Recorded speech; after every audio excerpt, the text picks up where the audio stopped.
To bilateral relations, or in this case, trilateral relations, Nigeria has been walking a tightrope in maintaining both a principled stance without taking sides in the conflict between Russia and Ukraine. That's the view of the country's former envoy to Ukraine, Ambassador Frank Isoh. He told Channels Television's Ladia Keduluale on our current affairs program, Newsnight, that any position Nigeria takes in the current crisis is in conformity with international law, and that the African Union will have significant difficulty in articulating a common position as well. Nigeria is not taking sides with anybody. We may have voted in favor of a particular resolution at a point in time. We are not voting in favor of a particular country, but in favor of the norms of international law. That's exactly what we did. And if it did appear that we're siding one side, well, it should be seen within the context of supporting international law. So we are not taking any position against any particular country because we do have good relations with both countries. Russia is the third largest exporter of wheat to Nigeria. And we do import quite a lot too from Ukraine. And we have our students studying in Ukraine. So there's no way we will be seen, to take side in this kind of conflict.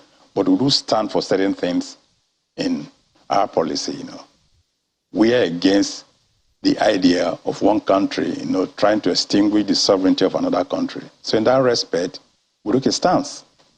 But that stance is not in favor of any particular country against the other, but in favor of maintaining international law and supporting international institutions like the United Nations. So that's what we did.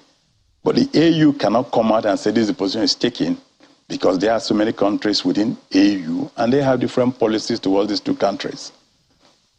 So I cannot blame the AU for the position it's taking. You're right, militarily we're not strong and we don't want to take a position that will create problem for the continent in future.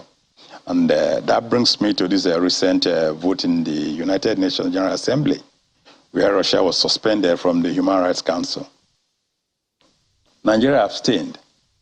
But before the abstention, there was this threat from Russia that anybody who voted in favor of the resolution or abstained would be deemed to be enemy of Russia one way or the other.